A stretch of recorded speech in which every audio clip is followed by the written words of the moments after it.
அந்த 4 விதமான கணக்கு, சின்ன கணக்கெல்லாம் பார்த்துருக்கோம். இது மாதிரி கஷ்டமான நிறைய கணக்குகள் இருக்குது. நாங்கள் எளிமையாக பார்த்து கொண்டு போகிறோம். போக அடுத்தடுத்து கொஞ்சம் கடினமாக பார்க்கலாம். இப்போ எளிமையான கணக்கில் 4 கணக்கு பார்க்க போகிறோம். 5வது கணக்கு நீங்கள் செய்யக்கூடியதாக இருக்குது. இப்போ இந்த 4 கணக்கையும் பார்ப்போம். முதலாவது வினா வந்து தசமத்தில்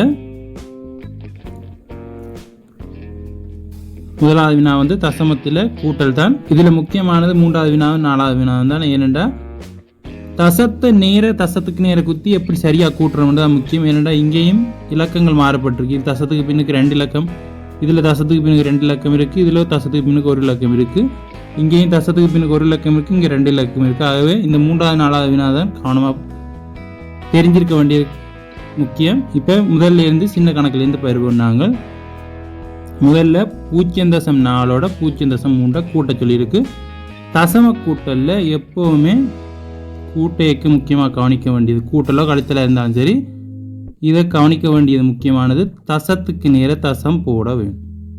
தசத்துக்கு நேர தசம் போட்டு இருக்கிற இலக்கத்தை போடணும். 3க்கு 0 இருக்குது. ஆகவே இப்போ நேரடியாக கூட்டிட வேண்டியது.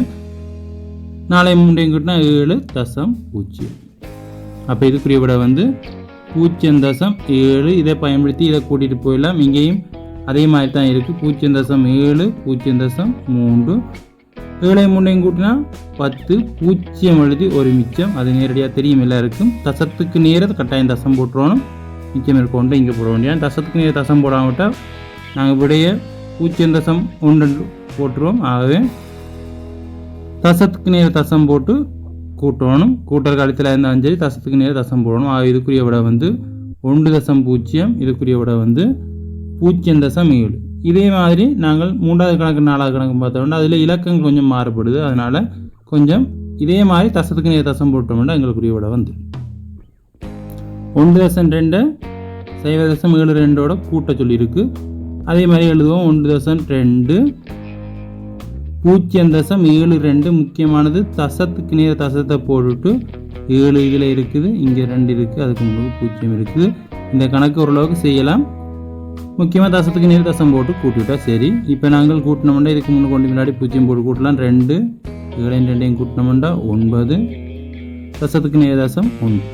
இதுக்குரிய விட வந்து 1.92. இதெல்லாம் ஒரு சின்ன கணக்குகள்லாம் இருந்தாலும் நாங்கள் எளிமையாக செய்து பார்க்குறோம். இதையும் அதே மாதிரி தான் கூட்டணும். முக்கியமாக தசத்துக்கு நேர தசம் போடணும். 4.52. தசத்துக்கு நேர தசம் போட்டு 7 போடணும். இங்கேருந்து 7 போட்டு வந்துடக்கூடாது.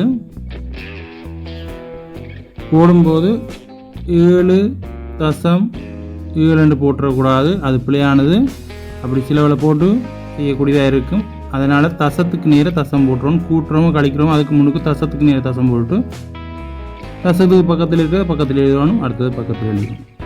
இப்போ 2க்கு நேராக ஒன்றும் இல்லைன்றபடியாக 0 போட்டு வேண்டா கூட்டலாம். அப்படியே கூட்டினாலும் 2 5ஓட 7 கூட்டினா 12. 2 எழுதி ஒரு மிச்சம். 7 4 11 11 3 12. தசத்துக்கு நேர கட்டாயம் தசம் போடும். இதுக்குரியோட வந்து 12.22. தசத்துக்கு பின்னுக்கு ஒரு இலக்கமாக தான் சொல்கிறது. ஆகவே 12.22 தான் இதுக்குரிய விட. முக்கியம் தசத்துக்கு நேர தசம் போட்டு கூட்டணும். கூட்டலாக இருந்தாலும் அப்படி தான், கழித்தலாக இருந்தாலும் அப்படி தான். கழித்தல் இதை வச்சு கழித்தல் இலவாக செய்யக்கூடியதாக இருக்கும். இருந்தாலும் கழித்தல் சம்பந்தப்பட்ட கணக்கு அடுத்த காணொலியில் பார்ப்போம். நாங்கள் இதை பயன்படுத்திய நீங்கள் 5வது கணக்குக்குரிய விடையை நீங்கள் கமெண்டில் பதிவு பண்ணுங்கள். 5வது கணக்குக்குரிய விடை என்ன வரும்ன்றதை கமெண்டில் பதிவு பண்ணுங்கள். 5.22 3.33 ஒன்றுமில்லை. தசத்துக்கு நேர தசத்தை போட்டு இங்கே இருக்குது, இங்கே இருக்குது, இங்கே இருக்குது, இங்கே இருக்குது, கூட்டி எழுதிவிட்டோம்னா எங்களுக்குரிய விட வந்துடும். அதை தெரிஞ்சால் கமெண்டில் பதிவு பண்ணுங்கள். இது சம்மந்தமான விளக்கம் கிடைச்சிருக்குன்னு நினைக்கிறேன். இந்த 4 வினாக்களுக்கு மூலம் இது சம்மந்தமான விளக்கம் கிடைச்சிருக்குன்னு நினைக்கிறேன். அதை பயன்படுத்தி 5வது வினாவுக்கு விடையை கமெண்டில் பதிவு பண்ணுங்கள். நாங்கள் இதே மாதிரியே தசமம் சம்மந்தப்பட்ட கழித்தல் இதை பயன்படுத்தி செய்யலாம். இருந்தாலும் அடுத்த காணொலியாக தசமம் சம்மந்தப்பட்ட கழித்தலில் சந்திப்போம். இந்த காணொலி பயனுள்ளதாக இருக்கும்னா லைக் பண்ணுங்கள். பிடிச்சிருந்தால் லைக் பண்ணுங்கள். பயனுள்ளதாக இருக்கும்னா யாருக்காவது பகிர்ந்து கொள்ளுங்கள். யாருக்காவது தேவைப்படுறவங்களுக்கு பகிர்ந்து கொள்ளுங்கள். முக்கியமாக நம்ம சேனலை சப்ஸ்கிரைப் பண்ண பார்த்துருந்தா சப்ஸ்கிரைப் பண்ணிக்கொள்ளுங்கள். அப்போ தான் தொடர்ச்சி அடுத்தடுத்த காணொலிகள் வந்து கொண்டிருக்கும். நன்றி.